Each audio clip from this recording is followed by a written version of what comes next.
अस्सलाम वालेकुम। MT8 603 numerical analysis का आज हम करेंगे लेक्चर नंबर 22। आज के लेक्चर में हमने Newton's backward interpolation formula use करना है और हमने f ऑफ 7.5 की वैल्यू को फाइंड करना है।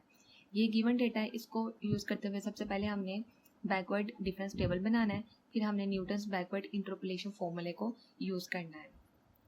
प्रीवियस लेक्चर में हमने फॉरवर्ड डिफरेंस टेबल बनाना सीखा था और फिर हमने न्यूटन्स फॉरवर्ड इंटरपोलेशन फॉर्मूला हमने यूज़ किया था, लेकिन यहाँ पे हमने पहले बैकवर्ड डिफरेंस टेबल बनाना है, फिर Newton's backward interpolation formula use करना है। सो फॉरवर्ड डिफरेंस टेबल और बैकवर्ड डिफरेंस टेबल में फ़र्क क्या होता है? फॉरवर्ड डिफरेंस टेबल में हम डेल्टा यूज़ करते हैं, हम delta 1y, delta 2y, delta 3y इस तरह वैल्यूज़ को फाइंड करते हैं, जबकि बैकवर्ड डिफरेंस टेबल में हमने डेल्टा नहीं बल्कि यहाँ पे हमने डेल यूज़ करना है। सो ये डेल का सिंबल होता है। तो यहाँ पे जो x की वैल्यूज गिवन है 1 से लेके 8 तक, इनको यहाँ पे लिख लेना है, फिर यहाँ पे f ऑफ x की या फिर y की वैल्यूज़ को हमने यहाँ पे लिख लेना है। फिर उसके बाद हमने डेल y की वैल्यूज़ को फाइंड करना शुरू करना है। सबसे पहले डेल 1y की वैल्यू को फाइंड करेंगे, तो बिल्कुल वैसे ही जैसे हमने फॉरवर्ड डिफरेंस टेबल में वैल्यूज़ को फाइंड किया था ना, जब हम डेल्टा y1 की वैल्यू को फाइंड करते थे तो हम y की वैल्यूज़ में से हर आगे वाली वैल्यूज़ में से हम प्रीवियस वैल्यू को निकालते हैं और हमें फर्स्ट वैल्यू मिल जाती है। तो इसी तरह यहाँ पे डेल y1 की फर्स्ट वैल्यू को फाइंड करने के लिए y की जो सेकंड वैल्यू है उसमें से फर्स्ट वैल्यू हम निकाल देंगे, तो इसकी यहाँ पे फर्स्ट वैल्यू आ जाएगी। तो 8 में से 1 निकाला 7 आ गया। इसी तरह सेकंड वैल्यू निकालने के लिए इसकी थर्ड वैल्यू में से सेकंड वैल्यू निकालेंगे और यहाँ पे सेकंड वैल्यू आ जाएगी डेल 1y की। तो इसी तरह अगर हमने फोर्थ वैल्यू फाइंड करनी है तो y की फिफ्थ वैल्यू में से फोर्थ वैल्यू निकाल देंगे, तो इसकी फोर्थ पोजीशन पे वैल्यू आ जाएगी। हमने डेल स्क्वायर y की वैल्यू को फाइंड करना है, तो वो हम डेल 1y की वैल्यूज़ को डिफरेंस करके हम फाइंड करेंगे। डेल क्यूब y की वैल्यूज़ को निकालने के लिए हम डेल स्क्वायर y की वैल्यूज़ को यूज़ करेंगे। इसी तरह जब हम डेल 4y की वैल्यूज़ को निकालेंगे, इसकी फर्स्ट वैल्यू निकालने के लिए डेल क्यूब y की सेकेंड वैल्यू में से फर्स्ट वैल्यू निकाल लेंगे, यहाँ आ जाएगा 0। फिर इसी तरह सेकेंड, थर्ड और फोर्थ वैल्यूज़ भी निकाल लेंगे। तो कहाँ तक हमने डेल की वैल्यूज़ को फाइंड करना है? जब तक हमारी सारी वैल्यू 0 नहीं आ जाएंगी, या फिर अगर हमारी सिर्फ एक सिंगल वैल्यू बचेगी। ठीक है, सो अगर हमारी सारी वैल्यू 0 आ जाएंगी या एक सिंगल वैल्यू होगी, वहाँ पे आके हमने अपने डेल की वैल्यूज़ को स्टॉप कर लेना है। ठीक है, ओके।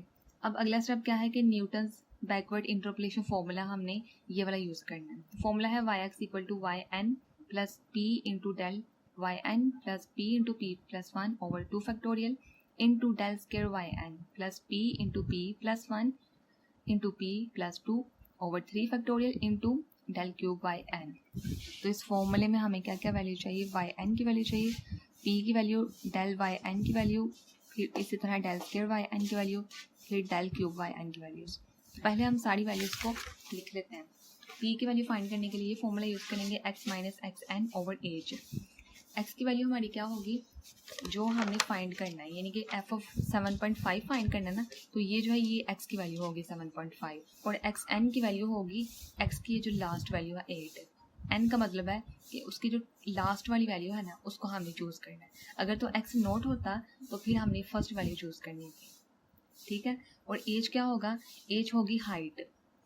हम देखना है कि x की वैल्यूज़ में हर अगली वैल्यू का पिछली वैल्यू से कितना डिफरेंस है, उनकी हाइट क्या है। जैसे 1 में 1 हम ऐड करेंगे तो 2 आएगा, 2 में फिर 1 ऐड करेंगे तो 3 आएगा, फिर इसी तरह हमने 1 ऐड करना और 4 आएगा।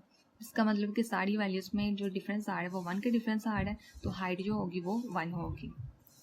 एक्स एन हम 8 चूज़ करेंगे, हाइट जो है वो 1 होगी और जो x की वैल्यू है वो 7.5। तो यहाँ पे हम लिख लेंगे x की वैल्यू 7.5 और एक्स एन की वैल्यू 8 और एज की वैल्यू यहाँ पे 1। इन सबको सॉल्व किया तो यहाँ आ जाएगा -0.5। फिर यहाँ पे डेल वाई एन की वैल्यू कौन सी हम चूज़ करेंगे? डेल स्क्वायर वाई एन की और डेल क्यूब वाई एन की।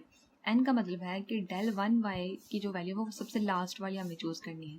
फिर डेल स्क्वायर वाई एन का मतलब है कि इसकी हमने सबसे लास्ट वाली वैल्यू चूज़ करनी है। फिर यहाँ पे भी डेल क्यूब वाई की भी हमने लास्ट वाली वैल्यू चूज़ करनी है। देख लेते हैं यहाँ पे डेल 1y की लास्ट वाली वैल्यू होगी 169 हम चूज़ करेंगे। फिर डेल स्क्वायर y की वैल्यू 42 चूज़ करेंगे। फिर डेल क्यूब वाई एन की वैल्यू हम लास्ट वाली 6 चूज़ करेंगे। और यहाँ पे डेल 4y की लास्ट वाली वैल्यू 0 है, तो इसको हम यहाँ पे रहने देंगे।